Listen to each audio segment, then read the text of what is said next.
I'm Koichi Nakajo from Jichi Medical University of Japan. First of all, I'd like to thank the Sofian team for giving me this great opportunity. This is a truly wonderful place, and I'm very, very excited.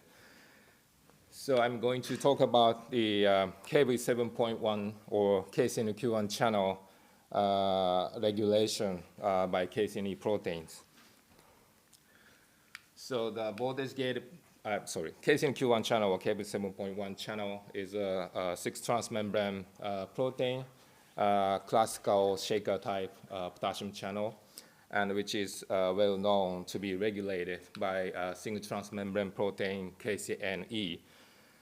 So there are 5 members from KCNE 1 to 5, and each KCNE protein can regulate the KCNQ1 channel in a different way, and different combination of KCNQ1, KCNE complex expressed throughout human body. So KCNQ1, KCNE1 complex is one of the best studied combination, and this is very well known to be important for cardiac action potential repolarization. The channel is also known as IKS, and obviously important for repolarization action potential. And both of genes are known to be causative genes for long QT syndrome. And also they are expressed in inner ear, where this channel important for potassium secretion to maintain a high potassium ion concentration in endolymph. And this is a different combination, KCNQ1, KCNE3. They are expressed in epithelial cells, and this channel complex is important for recycling potassium ions to help, for example, chloride transport. So these are some physiological roles of this channel. So interestingly, especially KCNE1 and KCNE3 have very opposite effects on the KCNQ1 channel gating. So the KCNQ1 channel can be expressed as a homotetramer. So this is current by xenobus oocytes as an expression system. So this homotetramer still can produce voltage-dependent potassium current, but in the presence of KCNE1, that makes the channel very, very slowly activating and deactivating channel. And then also the GV curve or activation curve is shifted towards positive direction, meaning that this KCNE1 makes the channel much harder to be activated in terms of membrane potential. And interestingly, KCNE3, this makes the channel constitutively active. Actually, this KCNE3 shifts the activation curve towards the far negative direction. That's why in physiological range, this channel almost constitutive active. So it's quite opposite effect, although they are from the same family. So I'm interested in how this happens, how these accessory subunits can modulate the KCNQ1 channel so differently. So first, I'm going to talk about KCNE3. How does KCNE3 make KCNQ1 channel constitutively active or open? So this is the cryo-EM structure by Makinon's group, published in 2020. And obviously, this is top view, and obviously KCNE3 binds to the pole domain and also the body sensing domain.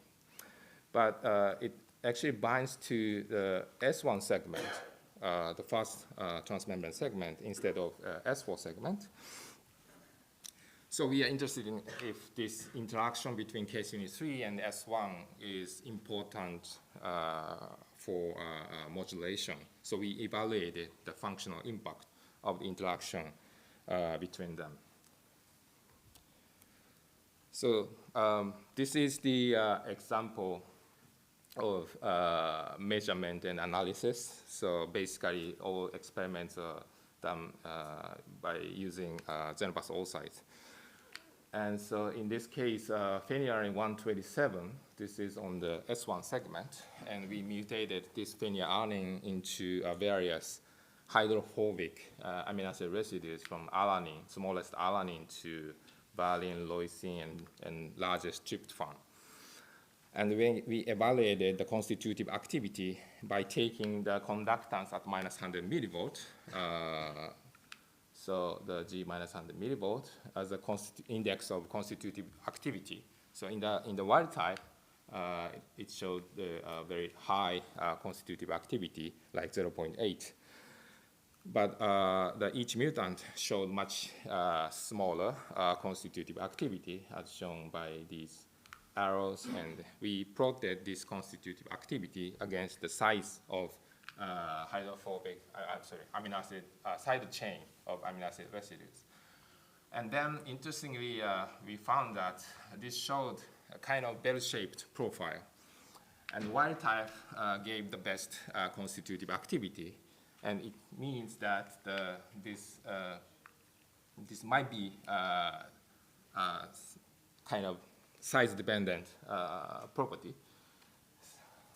So then we evaluated every single amino acid residue on the S1 segment in the interaction phase.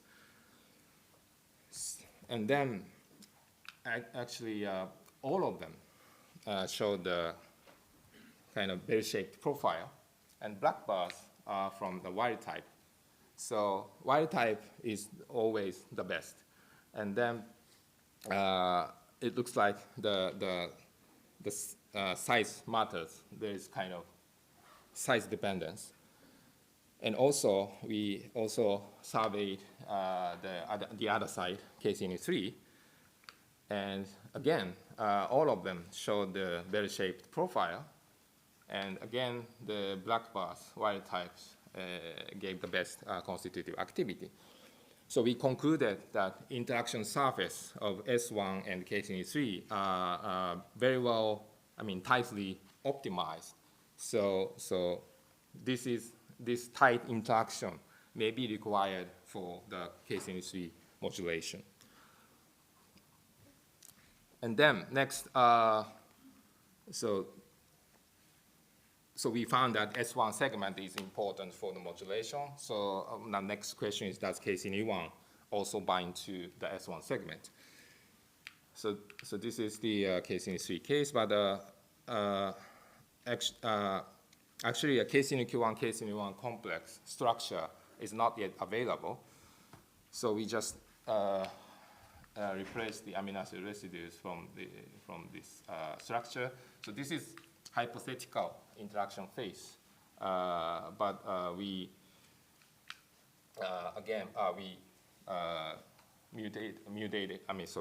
we analyze this putative interaction phase for the KCNE1 modulation. But however, the KCNE1 actually shifts the GB curve to the positive direction. So we evaluated the GB shift induced by KCNE1. And in the case of F127, all mutant showed the rightward shift, the larger shift by mutant. So this is the wild type KCNE1, KCNE1 GB curve, and all of them showed the larger shift. But on the other hand, for example, I-138, all of them showed the smaller shift or leftward shift. So the phenotypes are completely opposite. And finally, I-145, it shows the shift to the both direction. And the smaller amino acid mutant showed the leftward, smaller shift. And larger amino acid residues show the rightward, larger shift. So it's a little bit complicated than KCNE3 case. But anyway, we evaluated all of them, and this is a summary of the data. And what we found here is the interaction in the bottom half here, they all showed the larger GB shift or rightward shift.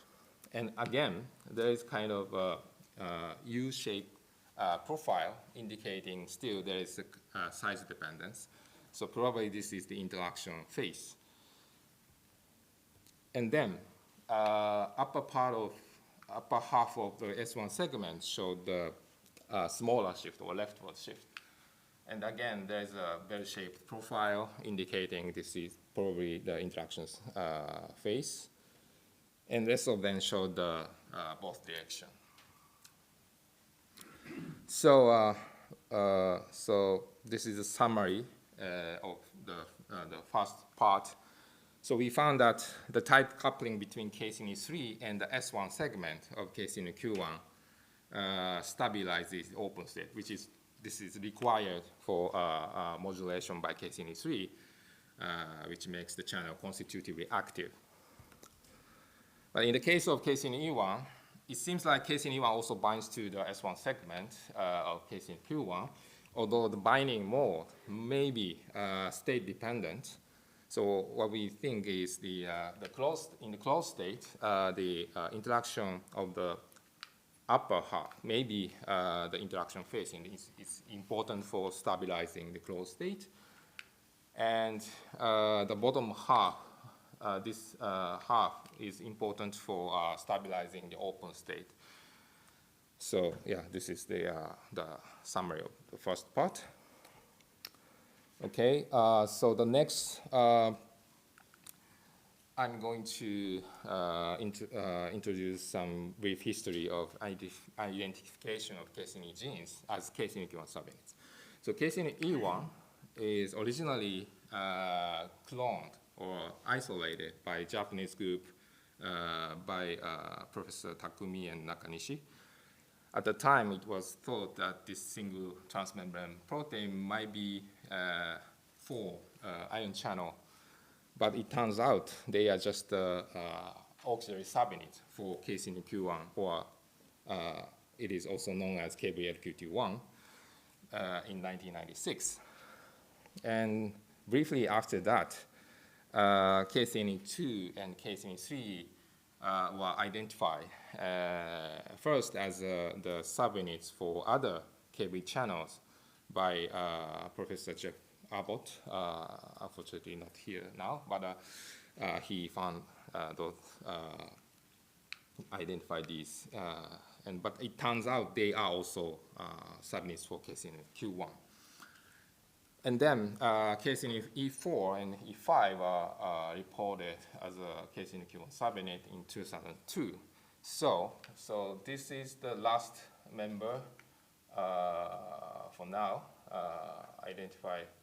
KCNE-5 was identified 2002. So it's more than 20 years ago. So now I'd like to introduce the new member of KCNE gene for the first time in 20 years. So we found this from zebrafish. So at first, we tried to find the ortholog of KCNE3, and we isolated this new KCNE gene, and we named it as KCNE6. Actually, they are very similar to KCNE3 proteins, at least the upper half of the transmembrane domain. But it turns out this is a different gene because some other vertebrates have both genes. But anyway, we found this gene and isolated it and examined the function of KCNE6. So although this is similar, I mean, in terms of amino acid sequence, it is similar to KCNE3. However, in expression system, it is more like KCNE1 because the KCNE6 shifts the GB curve, activation curve of KCNE-Q1 to the positive direction. So yeah, so this is more like KCNE1 in terms of function rather than KCNE3. So we also examine the expression of this gene in zebrafish. So we isolated promoter region of KCNE6, and we made a transgenic zebrafish which expresses GFP in KCNE6 expressing cells. And we found that this is actually exclusively expressed in the heart. This is the 6-day larva, and this is the heart from adult fish. So KCNE6 actually expressed in atrial and also ventricular myocytes. For comparison, we also made KCNE1 transgenic zebrafish. This also shows some signal in heart. This is very weak in the larva, but in adult fish, there's some signals in ventricular and atrial myocytes. And also, they are also expressed in our ear as other vertebrates, including human, and also lateral lines. So it looks like KCNE6 may be co-expressed in the heart. I mean, co-expressed with KCNE1 in the heart, at least in zebrafish. So then we try to identify other KCNE6 genes from other vertebrates. And we found that virtually all of them possess KCNE6 gene, although in higher vertebrates, including me, has a shorter gene. So it looks so the gene stops at the middle of the transmembrane. So it looked like pseudogene. But anyway, all vertebrates seems like, at least we surveyed, seem like have possess KCNE6 gene. So then we examine the function of KCNE6 from all those genes from many various vertebrates. And interestingly, lower vertebrates from fish, coelacanth, and frog, anole, chicken, and koala, they are functional. So they are co-expressed with human KCNQ1, and they successfully shifted the GV curve to the positive direction. However, they fail to shift the GV curve, suggesting that they are non-functional, and probably they are pseudogene. So this is the summary of my second part. So we identified a novel member of KCNE family, KCNE6, for the first time in 20 years. And KCNE6 is at least expressed in the heart of zebrafish. And KCNE6 proteins from lower vertebrates to marsupials, sorry, I don't know, I'm not. But anyway, can modulate KCNQ1. And it's become a pseudogene, probably become a pseudogene in eutherians. And because KCNE6 is similar to KCNE3 in terms of amino acid sequence, yet in terms of function, they are similar to KCNE1. So this might be a good lead, a good clue to understand the diversity of modulatory mechanism of the KCNE protein families.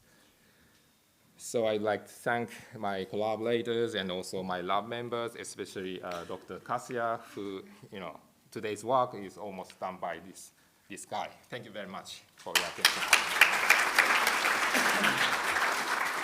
Thank you very much for an informative talk and for revealing a new molecular regulator on the stage. Do we have any questions? Almost back on track. Yes, at the front here. So to what extent are the different KCNEs co-expressed? I'm just wondering, with the 1 and the 3 having such a huge shift in what their impact on the GV, if you had a complex with had a couple of 1s and a couple of 3s?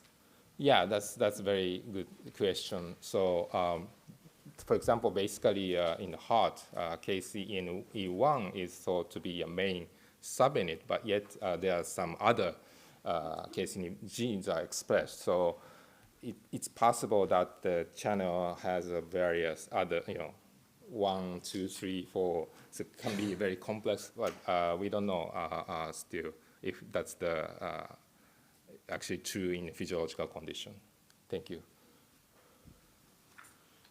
We've got time for one more question? Yes, Anna.